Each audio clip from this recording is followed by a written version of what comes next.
guys, welcome to my channel, The Chalkboard Champions. कैसे हैं आप सब? लॉकडाउन में क्या कर रहे हैं? मजे कर रहे हैं? उम्मीद है कि आप लोग घर पे बैठे होंगे, सेफ होंगे और आपने मेरे पहले 2 वीडियोस को बहुत प्यार दिया है, बहुत लाइक्स दिए हैं, तो मैंने फटाफट ये तीसरा वीडियो बना दिया। तो अब आज ये पढ़ेंगे बिजनेस स्टडीज का फर्स्ट चैप्टर का ही तीसरा part.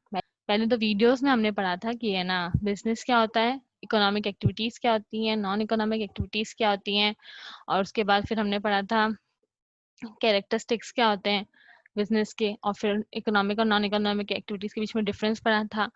Types of economic activities पढ़ी थी, बीईपी, बिजनेस, एम्प्लॉयमेंट, प्रोफेशन, फिर इन तीनों के बीच में डिफरेंस भी पढ़ा था मेमोरी टेक्निक से। तो मैं एक बार आपको स्लाइड्स रिवाइज करवा देती हूँ, फिर आगे अपन तीसरा वीडियो पढ़ेंगे। आज हम पढ़ने वाले हैं,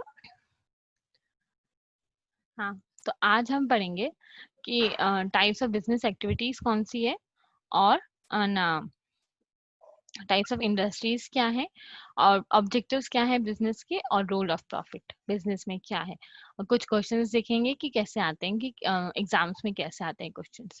तो चलिए शुरू करते हैं। हम्म,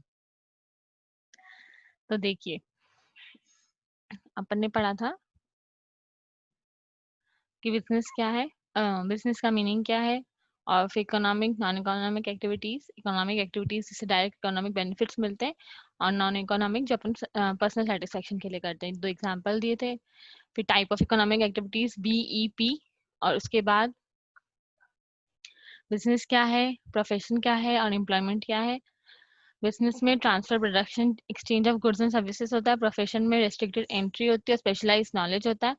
और एम्प्लॉयमेंट में कॉन्ट्रैक्ट होता है एम्प्लॉयर और एम्प्लॉय के बीच में, जहाँ पे जिसको अपन अपॉइंटमेंट लेटर कहते हैं, और वो वेज या सैलरी के लिए होता है।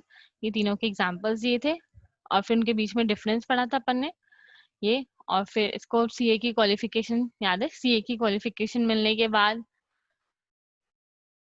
हमारा मेन ऑब्जेक्टिव था बिजनेस कमेंस करना, जिसमें सबसे पहला काम था नेचर ऑफ वर्क इन्वॉल्व देखना, और कोड ऑफ कंडक्ट बनाना, और जिसने भी रिस्क लेकर इन्वेस्टमेंट किया उसने ट्रांसफर ऑफ बिजनेस और ट्रांसफर ऑफ इंटरेस्ट किया, उसको रिवॉर्ड मिला। नॉन इकोनॉमिक एक्टिविटीज के बारे में थोड़ा डिटेल में पढ़ा था, क्या होता है, साइकोलॉजिकल सेटिस्फेक्शन मिलता है उससे अपन को। और फिर इन दोनों के बीच में डिफरेंस था, कुछ खास नहीं था, ऑब्जेक्टिव क्या है, स्कोप कितना है, और टाइप्स क्या है, रिटर्न क्या मिलता है अपन को। ठीक है, अब केस स्टडी पढ़ी थी सीए भुवन याद है, सीए भुवन के बारे में, जो गरीब बच्चों को जाके साइकिल वो स्लम एरिया में पढ़ाता था, तो अपन को वैल्यूज ढूंढनी थी इसमें।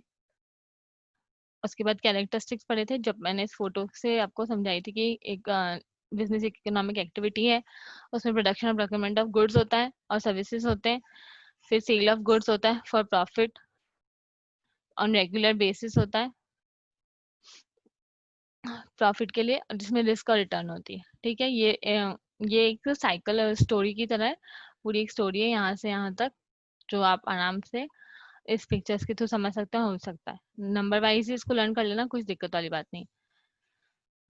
अब आज पढ़ेंगे ऑब्जेक्टिव्स क्या है बिजनेस। तो आज का हम जो वीडियो है यहाँ से शुरू करते हैं, जो ऑब्जेक्टिव्स ऑफ बिजनेस हम पढ़ेंगे। ठीक है,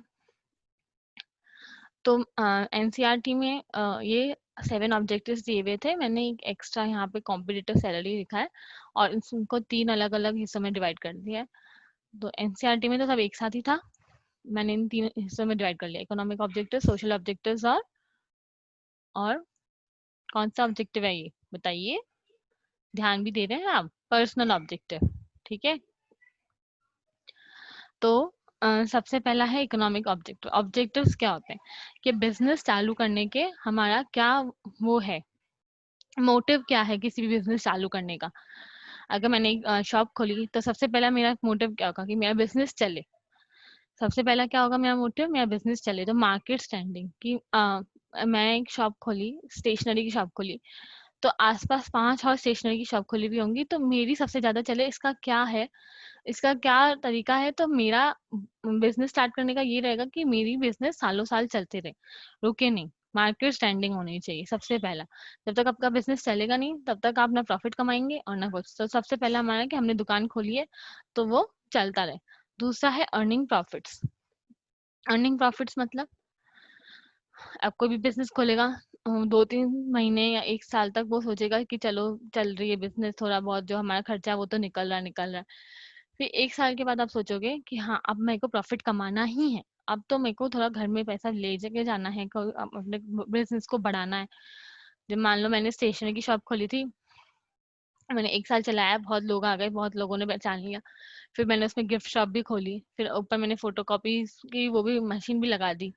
तो ऐसे बिजनेस मेरे पास प्रॉफिट होगा तभी तो मैं बिजनेस बढ़ाऊंगी, प्रॉफिट होगा तभी तो मैं अपने घर वालों को पैसा दूंगी, घर में भी पैसा देना पड़ता है ना अगर आप बिजनेस खोलेंगे तो सबसे पहला इकोनॉमिक ऑब्जेक्टिव क्या है? इकोनॉमिक मतलब जो हमारे अब इकोनॉमिक एक्टिविटीज में क्या है, जो हमारे डायरेक्ट इकोनॉमिक बेनिफिट्स मिलते हैं।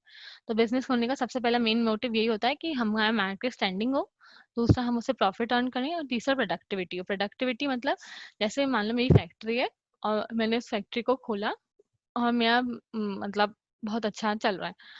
मेरी कुरकुरे बनाने की फैक्ट्री है और मैं बहुत अच्छा चल रहा है, मेरा नाम भी है, सब खरीदते हैं। अफलम चपलम सुना है ना आपने, कितना फेमस है बच्चों के बीच में।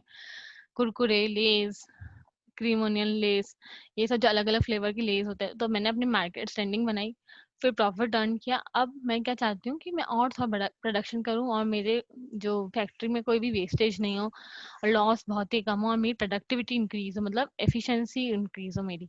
तो हमारी बिजनेस में यही होता है कि हम जितना हो सके टाइम दे रहे हैं, 12 घंटे जैसे शॉप खोल रहे हैं, 12 घंटे हमारी फैक्ट्री चल रही है, तो जो वर्कर्स हैं हमको फुल फुल प्रोडक्टिविटी दें, अपनी फुल एफिशिएंसी के साथ काम करें और हमें उससे बहुत प्रॉफिट हो। ठीक है, तो ये 3 ऑब्जेक्टिव्स है बिजनेस के। इकोनॉमिक ऑब्जेक्टिव मैंने डिवाइड कर लिया। अगर आपको ऐसे आ गए ऑब्जेक्टिव्स क्या है बिजनेस के, तो आप ये आराम से एक ही साथ लिख सकते हैं। अलग अलग भी लिखेंगे, जैसे इकोनॉमिक, सोशल और पर्सनल, तो भी चलेगा। ठीक है, अब आते हैं नेक्स्ट सोशल रिस्पॉन्सिबिलिटी पे। इसमें सबसे पहला है फिजिकल और फाइनेंशियल रिसोर्सेज। फिजिकल रिसोर्सेज और फाइनेंशियल रिसोर्सेज, कोई भी बिजनेस चलाने के लिए हम बहुत सारे रिसोर्सेज यूज करते हैं। रिसोर्सेज मतलब वो मटेरियल्स जो मान लो इन्वायरमेंट से लेते हैं या जो हम खरीद के लाते हैं। जो खरीद के लाते हैं, जैसे फैक्ट्री मैंने खोली कुरकुरे की, तो उसमें मशीनरी में खरीद के लाई, या मैंने शॉप खोली, मैंने जो फर्नीचर बनाया, वो वो सारे हो गए मेरे फाइनेंशियल रिसोर्सेज। और फिजिकल रिसोर्सेज वो जमीन जहाँ पे मैंने खोली फैक्ट्री, तो फिजिकल रिसोर्स आसपास का एनवायरनमेंट, जिसमें मान लो मैंने फर्नीचर फर्नीचर सप्लाई करती हूँ मैं, तो मैं जो लकड़ी काट कर लाऊंगी, आसपास के एनवायरनमेंट खराब करूंगी, या फैक्ट्री है तो मैं अपना जो वेस्ट डिस्पोज ऑफ करूंगी। तो वो जो रिसोर्सेज को मैं यूज कर रही हूँ उसका ध्यान रखना होता है ऑब्जेक्टिव बिजनेस का।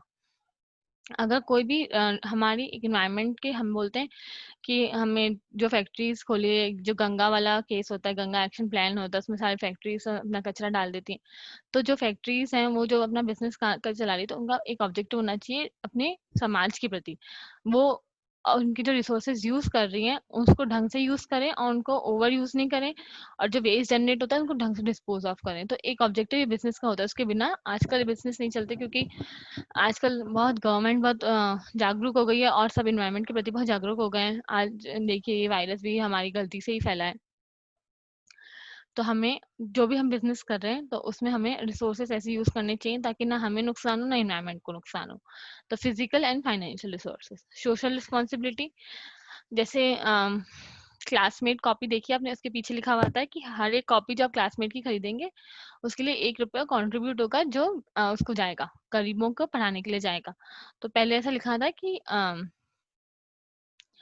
पहले से लिखा था कि एक क्लासमेट की कॉपी खरीदेंगे तो 4 रुपए कॉन्ट्रीब्यूट होगा। अब उन्होंने एक कर दिया है तो महंगाई का जमाना हो गया है।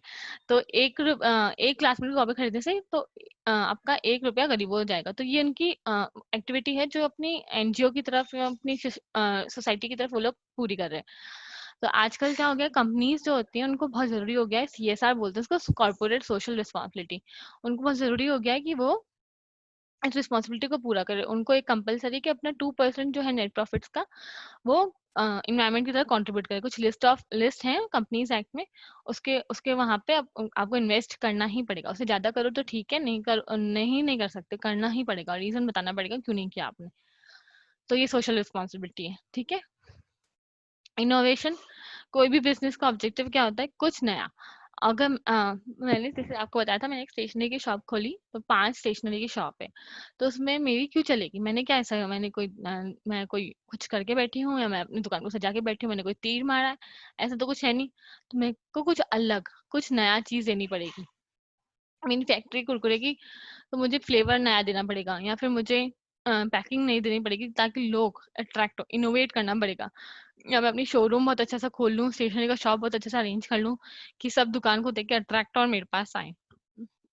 जैसे हमारे यहाँ पे एक शॉप है जिसका नाम है A to Z collection. A to Z collection, मैं सोची क्या A to Z का अजीब सा नाम। तो नाम सुन के मैं एक बार चली गई, उन अंकल के पास सब कुछ है, मतलब एक बार का जाएंगे तो सब कुछ है उनके पास।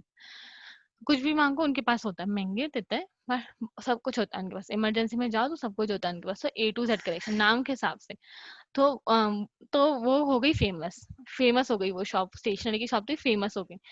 बहुत सारी स्टेशनरी की शॉप आस-पास खुली थी, पर उनकी बहुत चलती, क्योंकि वो A to Z कलेक्शन है, और उन्होंने अपना नाम भी ऐसा रखा, काम भी कर रहे हैं, सिर्फ लिख के नहीं रखा है। ठीक है? तो ये हो गया इनोवेशन। एक ऑब्जेक्टिव बिज़नेस का ये भी होता है कि आप कुछ इनोवेट करो, ठीक है?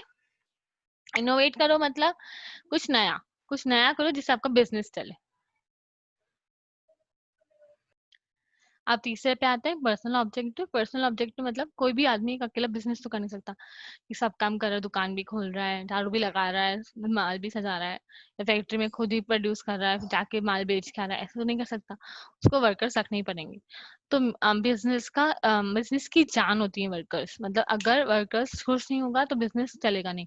कोई नए एम्प्लॉयी या नया वर्कर कोई जॉइन करेगा नहीं। अगर अपन उसको टाइम टू टाइम सैलरी देते रहेंगे, उनके चाय पानी का ख्याल रखेंगे, वर्किंग कंडीशंस अच्छी रखेंगे, तो अपने आप आराम से वो लोग आएँगे।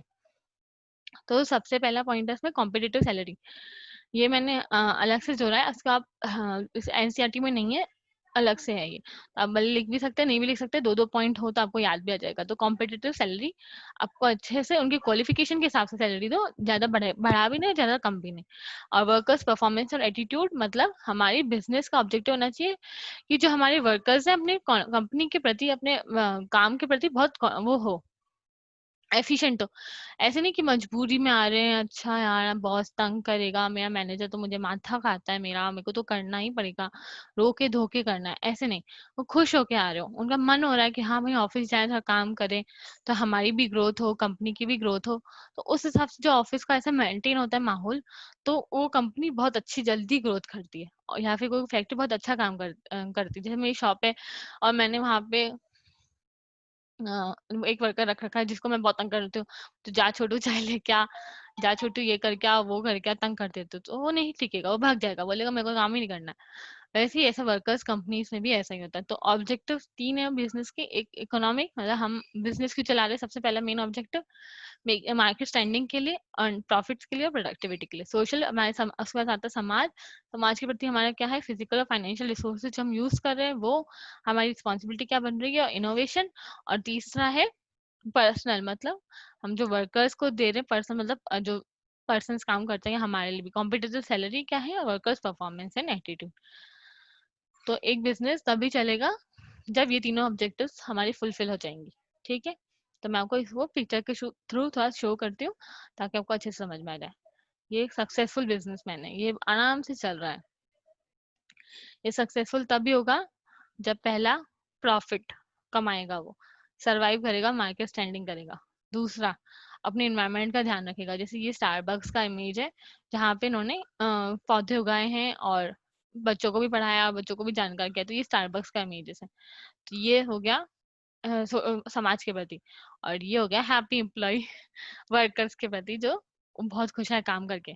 तभी ये बिजनेस ग्रो करेगा। ठीक है? इस पिक्चर के थ्रू आपको समझ में आ जाएगा। अब आगे बढ़े। आगे है रोल ऑफ प्रॉफिट। अब प्रॉफिट का क्या रोल है हमारे बिजनेस में?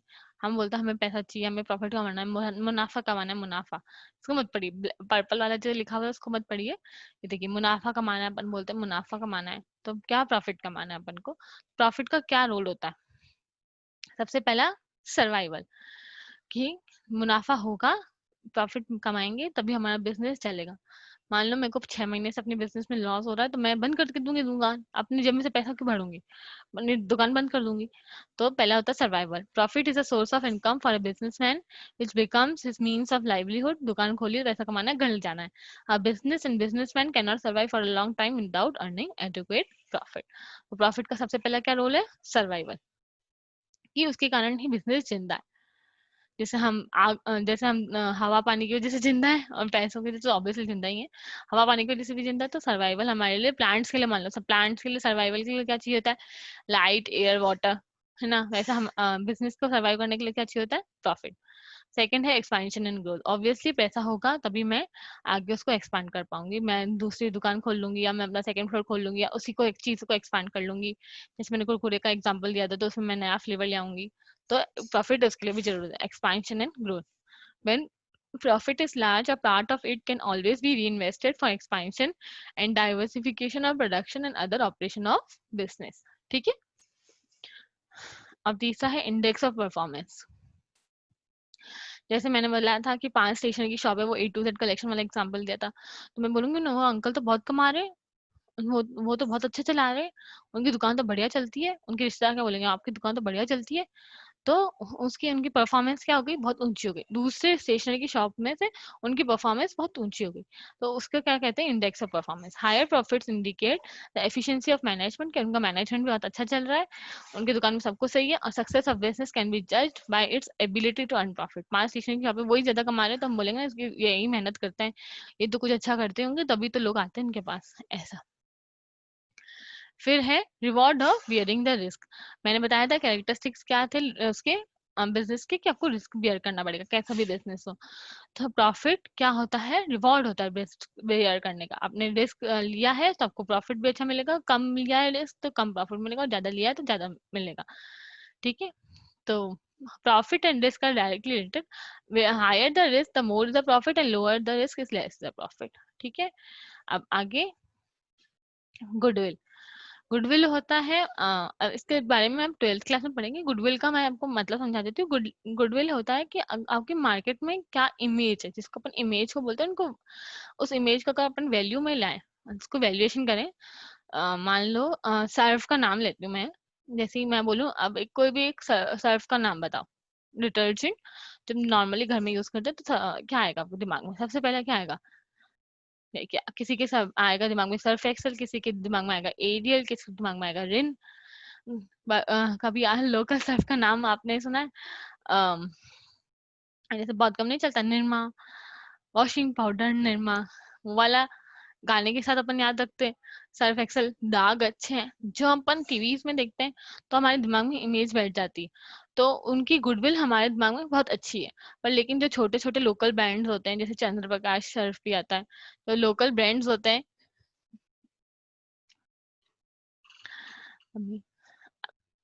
तो जैसे सर्फ एक्सेल का नाम हमारे दिमाग में बैठा हुआ है कि हाँ भाई सबसे अच्छी इमेज है, वो लोग दिखाते ही हैं ऐसा।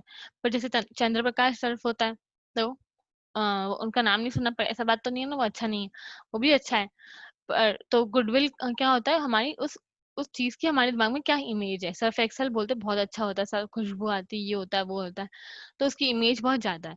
तो जो कंपनी प्रॉफिट ज्यादा कमाती है तो उनकी इमेज हमारे दिमाग में बढ़ जाती है। जैसे रिलायंस जियो, मुकेश अंबानी, आ, वो बन गया richest person in the world, third richest या फोर्थ रिचेस्ट बन गया था। तो वो क्यों, क्योंकि उसने प्रॉफिट कमाया। तो अब प्रॉफिट, तो जियो का नाम लोग कभी नहीं भूलेंगे। तो इसलिए जब कंपनी प्रॉफिट कमाती है तो उसका गुडविल भी होता है। तो profit making company has more goodwill in the market. ठीक है। तो अब इसका हम, ये मैंने जो लिखा है पर्पल में, goodwill sir help in expansion and growth, ये जो है ये इसकी मेमोरी टेक्निक है कि गुडविल, इसका मतलब इसमें गुडविल है, सर का मतलब है सर्वाइवल, इंडेक्स ऑफ परफॉर्मेंस और रिस्क, और एक्सपेंशन और ग्रोथ, सेकंड पॉइंट। तो जब भी प्रॉफिट आए, प्रॉफिट का क्या रोल है बिजनेस का, गुडविल सर ने कहा, गुडविल सर जो है हमको एक्सपेंशन और ग्रोथ में हेल्प करते हैं। गुडविल सर कौन है, एक तो गुडविल, सर का मतलब सर्वाइवल, इंडेक्स ऑफ परफॉर्मेंस और रिस्क और एक्सपेंशन एंड ग्रोथ।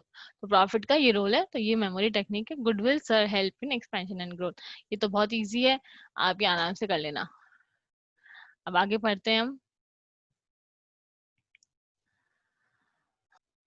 अब आगे कुछ क्वेश्चंस है जो मैंने रखे हैं ढूंढ के, जो आए हुए एग्जाम्स में।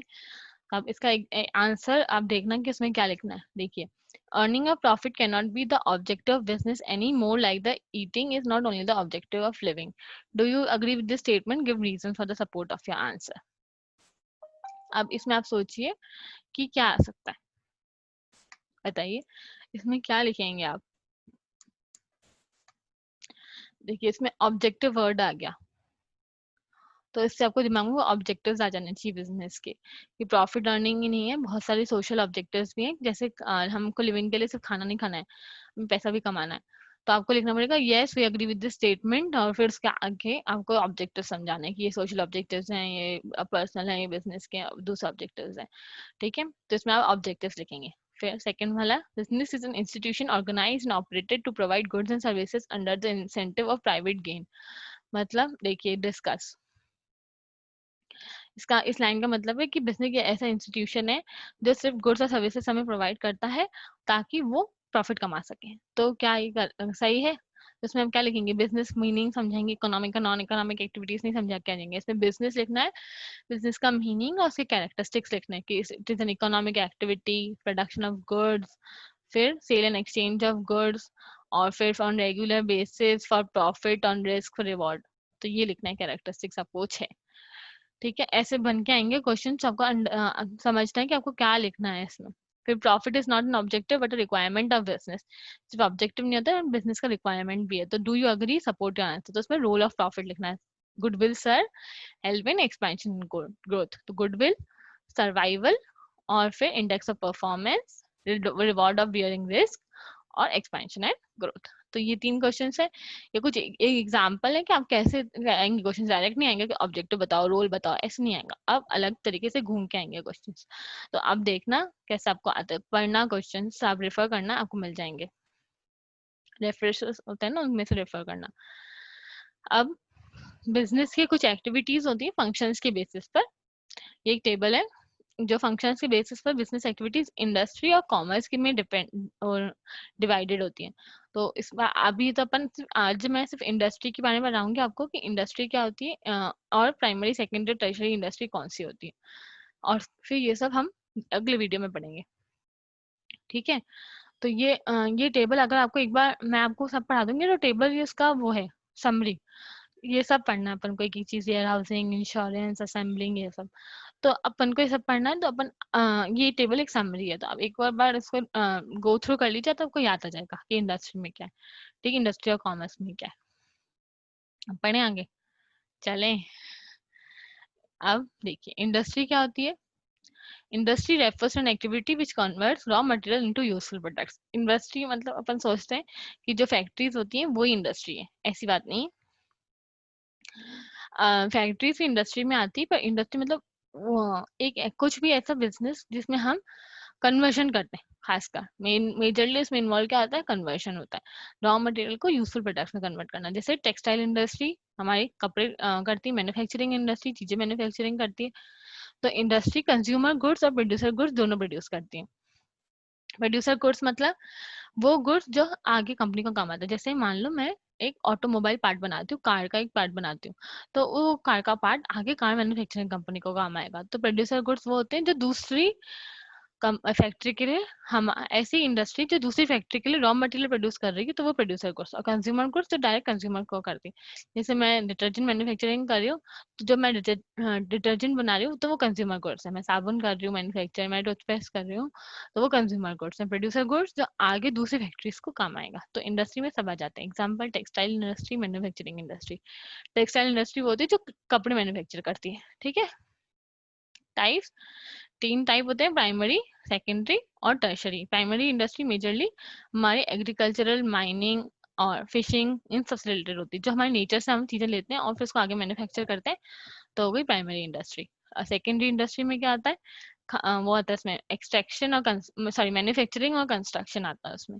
कुछ चीज़ हम मैन्युफैक्चरिंग करते हैं या हम कुछ चीज़ें कंस्ट्रक्ट करते हैं, वो इंडस्ट्री तो वो हो गई सेकेंडरी इंडस्ट्री। और टर्शरी इंडस्ट्री में खास सारी सर्विसेज आते हैं, बैंकिंग, इंश्योरेंस, ट्रांसपोर्ट, तो वो सारी इंडस्ट्री है। तो देखिए इसका एक मैंने आपकी पिक लगाई है, ये हो गई प्राइमरी इंडस्ट्री। इसमें ये एग्रीकल्चर से रिलेटेड सब कुछ है। यहाँ देखिए फिशिंग है, माइनिंग है और एग्रीकल्चर से रिलेटेड है, और ये क्या बोलते हैं पिस्सिकल्चर और ये सब होता है। और ये सेकेंडरी इंडस्ट्री जहाँ पे ये मैन्युफैक्चरिंग कर रही है, कंस्ट्रक्शन कर रही है, ठीक है। और टर्शरी इंडस्ट्री में क्या होती है, ये health care, law services, banking, transport, insurance, तो ये सब क्या हो गई हमारी टर्शरी इंडस्ट्री। तो ये 3 तरीके की इंडस्ट्री होती है। फिर इसके आगे हम पढ़ेंगे, कि सेकेंडरी प्राइमरी इंडस्ट्री में एक्सट्रैक्टिव और जेनेटिक क्या आता है, फिर सेकेंडरी इंडस्ट्री में मैन्युफैक्चरिंग और कंस्ट्रक्शन, फिर मैन्युफैक्चरिंग के भी 4 टाइप्स होते हैं, और टर्शरी इंडस्ट्री के टाइप बताए थे मैंने, फिर कॉमर्स क्या है, ट्रेड में इंटरनल एक्सटर्नल ट्रेड, और ये ऑक्सिलरीज टू ट्रेड में transportation, warehousing, insurance, banking and finance और एडवर्टाइजिंग। तो ठीक है, आज के लिए बस इतना ही, मिलते हैं अगली वीडियो में। और जिनको भी नोट्स चाहिए वो मैं एक मेल आईडी डिस्क्रिप्शन में प्रोवाइड करवा दूँ, तो वो आप देखिएगा, उसमें मेल कीजिएगा, मुझे बताइएगा आपको नोट्स चाहिए तो मैं आपको उसमें मेल कर दूंगी। और किसी को कोचिंग वोचिंग चाहिए, ऑनलाइन कोचिंग के लिए चाहिए, इकोनॉमिक्स या अकाउंट्स या बिजनेस की, तो उस मेल आईडी पे कांटेक्ट कीजिएगा और मुझे बताइएगा कमेंट सेक्शन में आपको कैसा लगा वीडियो। और थैंक यू आज के लिए, शब्बा के शुक्रिया। गुड मॉर्निंग, गुड नाइट, जब भी जो भी वीडियो देख रहा है आराम से देखिए, और इस चैनल को लाइक, शेयर और सब्सक्राइब कीजिए, और अगले वीडियो में मिलते हैं जल्दी, ठीक है। Thank you.